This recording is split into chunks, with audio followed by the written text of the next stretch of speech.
बिस्मिल्लाहिर्रहमानिर्रहीम। तो दोस्तों, आज हम बात करेंगे अल्लामा इकबाल की पैदाइश पर, जो मुख्तलिफ़ रायें दी गई हैं। क्योंकि इनकी पैदाइश के हवाले से हतमी बात तो नहीं की जा सकती, इसलिए हर एक ने अपने अपने अंदाज़ में जो है मुख्तलिफ़ तारीख़ पैदाइश जो है वो बताई है। तो इकबाल को ख़ुद जो है अपनी तारीख़ पैदाइश का अंदाज़ा नहीं था और ना ही उन्होंने कहीं इसका ज़िक्र किया है, मगर पीएचडी का जो थीसिस है उसमें तारीख़ पैदाइश लिखनी पड़ी तो उन्होंने 1876 लिखी है। और लाला श्री राम जो है उन्होंने अपनी किताब खमखाना जवेद में 1870 लिखी है। लेकिन मुख्तलिफ़ राय के मुताबिक कहीं 1873 है, कहीं 74 और कहीं 76 भी लिखी गई।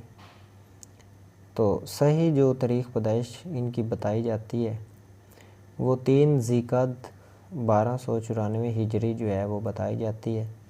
इकबाल ने अपने सफ़री पासपोर्ट में भी यही तारीख़ पैदाइश लिखी है और अंदाज़े से उन्होंने 1876 लिख दिया, लेकिन जो पासपोर्ट जो है उन पे उन्होंने 3 ज़िलक़द 1294 ही लिखी है। और इनकी जो वफ़ात है वो 1938 जो है बताई जाती है। इनकी वफ़ात के एक हफ़्ते के अंदर ही एक अखबार जो है वो रोज़नामा इनकलाब निकला करता था, जिसके मावन अब्दुल मजीद सालिक और ग़ुलाम रसूल मेहर थे। ये दोनों भी बहुत मशहूर नाम हैं।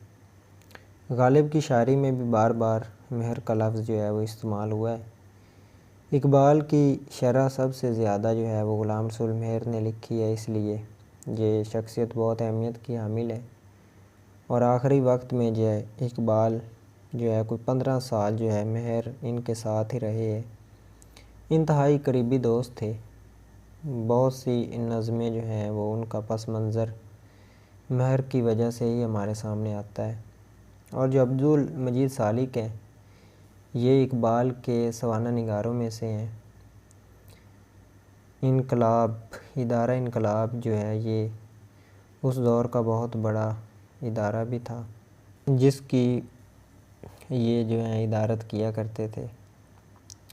इकबाल ने ख़ुद इस इदारे का नाम इनकलाब रखा। जब इकबाल फ़ौत हुए तो इस इदारे वालों को बड़ा एहसास हुआ कि यार इतने बड़े शायर हैं और हम इन्हें बिल्कुल ही भूल रहे हैं, जो शायर मशरक़ हकीमुल उम्मत हैं। तो फिर उन्होंने कौंसल रजिस्ट्रार सियालकोट जो है वहाँ से तारीख़ पैदाइश का अंदाज़ा लगाया कि इकबाल 22 फरवरी 1873 में पैदा हुए। और मौलाना रूम के अहाते में इकबाल की अलामती जो कब्र है वो भी मौजूद है।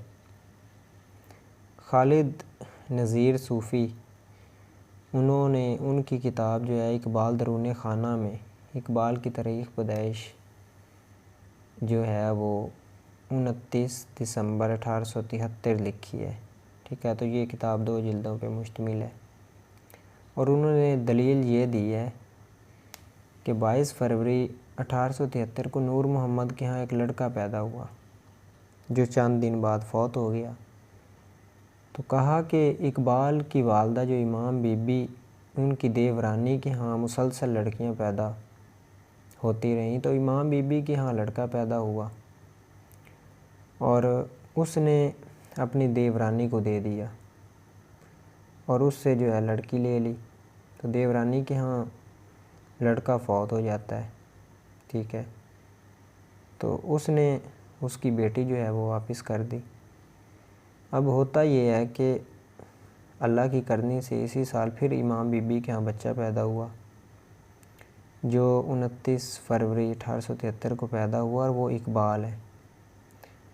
और ग़ालिबन 1970 यानी 100 साल बाद हिंदुस्तान ने ऐलान किया कि हमारे शायर इकबाल की वफ़ात को 100 साल हो चुके हैं और हम जश्न मनाते हैं।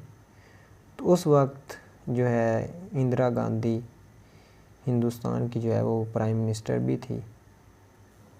अब मुसलमानों को भी एहसास हुआ कि कौमी शायर हमारा है और जश्न हिंदुस्तान वाले मना रहे हैं। तो पाकिस्तान ने जस्टिस रहमान की सरबराही में कमेटी बनाई कि इकबाल की तारीख़ पैदाइश का अंदाज़ा लगाया जाए। तो उन्होंने फिर तलीमी रुझान को सामने रखते हुए 1870 जो है वो तारीख़ पैदाइश बताई है। तो ये फ़कीर नजमुद्दीन जी इकबाल के करीबी दोस्त हैं, ठीक है। रोज़नामा फ़कीर जो है इनके बेटे ने लिखा है। और एक दिन इकबाल ये लिखते हैं कि बड़े परेशान बैठे थे, तो नजमुद्दीन ने पूछा कि इकबाल आज आप इतने परेशान क्यों हो। तो इकबाल ने जवाब दिया कि मैं सोच रहा हूँ कि कहीं मेरी उम्र नबी पाक सल्लल्लाहु अलैहि वसल्लम से ज़्यादा ही ना हो जाए। तो हम देख सकते हैं कि इकबाल ने भी तकरीबन 63 बरस की उम्र पाई है। तो ये कुछ मुख्तलिफ़ नज़रियात थे उनकी तारीख़ पैदाइश के हवाले से कि कब जो हैं पैदा हुए और किस किस ने अपनी अपनी मुख्तलिफ़ राय पेश की है।